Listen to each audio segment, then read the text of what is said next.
हरियाणा के विधानसभा चुनाव के बाद एक बार फिर से राज्य में चुनावी माहौल गर्म है। हरियाणा की एक खाली हुई सीट पर राज्यसभा का चुनाव होना है और इसके लिए बीजेपी ने तैयारियां तेज कर दी हैं। तो वहीं भूपेंद्र सिंह हुड्डा ने कहा है कि कांग्रेस के पास नंबर नहीं है। सवाल है कि राज्यसभा की रेस में कौन है और राज्य में इसे लेकर सियासी माहौल क्या कह रहा है, इस रिपोर्ट में देखिए। हरियाणा से कौन जाएगा राज्यसभा? क्या हरियाणा में राज्यसभा चुनाव नहीं लड़ेगी कांग्रेस? हरियाणा में बीजेपी की तीसरी बार जीत के बाद अब राज्यसभा की एक खाली हुई सीट को लेकर लड़ाई होने जा रही है।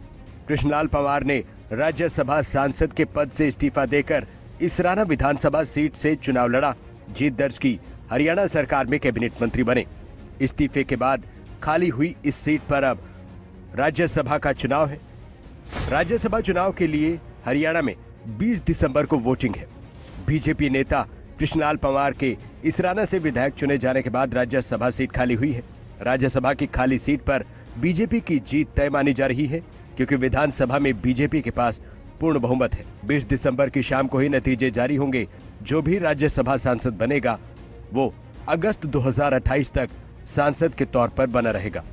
इस सीट को लेकर कहा जा रहा है कि बीजेपी का उम्मीदवार ही जीतकर राज्यसभा जाएगा, लेकिन बीजेपी किसको उम्मीदवार बनाती है, इस पर कई बड़े नाम रेस में हैं। एक बड़ा नाम मोहनलाल कौशिक का है, जो हरियाणा बीजेपी प्रदेश अध्यक्ष हैं। बीजेपी नेता कुलदीप बिश्नोई भी रेस में है। बीजेपी की ही नेता सुनीता दुग्गल का नाम भी रेस में है और बीजेपी के नेता संजय भाटिया का नाम भी रेस में चल रहा है। चुनाव के लिए बीजेपी उम्मीदवार कौन होगा, इसके लिए लॉबिंग तेज है। राज्यसभा चुनाव के लिए उम्मीदवारों में कुलदीप बिश्नोई का नाम सबसे आगे है। दिल्ली में आला कमान से बैठक भी कर चुके हैं। 27 नवंबर को दिल्ली में केंद्रीय गृह मंत्री अमित शाह से कुलदीप बिश्नोई की मुलाकात की ये तस्वीरें। इसके बाद आता है एक पोस्ट जिसमें लिखते हैं, महाराष्ट्र में प्रचंड जीत की बधाई। अमित शाह से आशीर्वाद लिया, लंबी राजनीतिक चर्चा की। अगले दिन कुलदीप बिश्नोई ने दिल्ली में बीजेपी के राष्ट्रीय अध्यक्ष जेपी नड्डा से मुलाकात की, उनसे भी राजनीतिक चर्चा की। इसके बाद दिल्ली में ही कुलदीप बिश्नोई ने केंद्रीय मंत्री मनोहर लाल से भी मुलाकात की। सुभाष बराला और किरण चौधरी पहले ही हरियाणा से बीजेपी के दो जाट नेता राज्यसभा में मौजूद हैं। ऐसे में किसी जाट नेता के इस सीट पर राज्यसभा जाने की उम्मीद कम दिखती है। सवाल है, बीजेपी किसे राज्यसभा भेजने का फैसला लेती है? मोहनलाल कौशिक का नाम रेस में है। मोहनलाल कौशिक ब्राह्मण समाज से आते हैं। विधानसभा चुनाव में ब्राह्मण समाज ने बीजेपी को पूरा साथ दिया। मोहनलाल कौशिक के नेतृत्व में बीजेपी को हरियाणा में जीत मिली। जो नाम रेस में है उसमें कुलदीप बिश्नोई भी हैं, जो पूर्व सीएम चौधरी भजन लाल के बेटे हैं। 2022 में बीजेपी में शामिल हुए, 3 साल से बीजेपी के साथ हैं। इससे पहले विधायक और सांसद रह चुके हैं। पत्नी और बेटा भी विधायक रह चुका है। प्रदेश में और राजस्थान में बिश्नोई वोटरों पर अच्छी पकड़ है।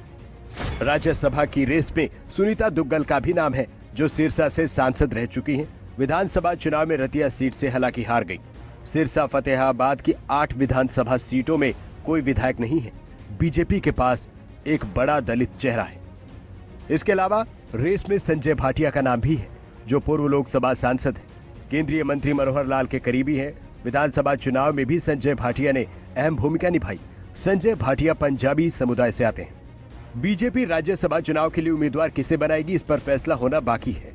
लेकिन हरियाणा विधानसभा चुनाव की जीत के बाद बीजेपी के नेताओं के जोश हाई है। तारीखों का ऐलान हो चुका है। एकमात्र सीट का हरियाणा में चुनाव है और संख्या बल की बात करें तो 100% राज्यसभा की सीट भारतीय जनता पार्टी जीतेगी। नहीं, मैं अभी तो चुनाव लड़ा हूँ। मैं पार्टी की जनता की सेवा करना चाहता हूँ और मेरे से ज़्यादा उपयुक्त बहुत सारे उम्मीदवार हैं। ये राज्यसभा के सदस्य के लिए हमारा कोई वो नहीं, मतलब हमारे जो शीर्ष नेतृत्व है वो इस बात को तय करता है। हमारा पार्लियामेंट्री बोर्ड बैठता है, शीर्ष नेतृत्व बैठता है, माननीय सीएम साहब साथ में बैठते हैं, तब जाकर के कोई फैसला होता है कि किसको भेजना है, किसको नहीं भेजना।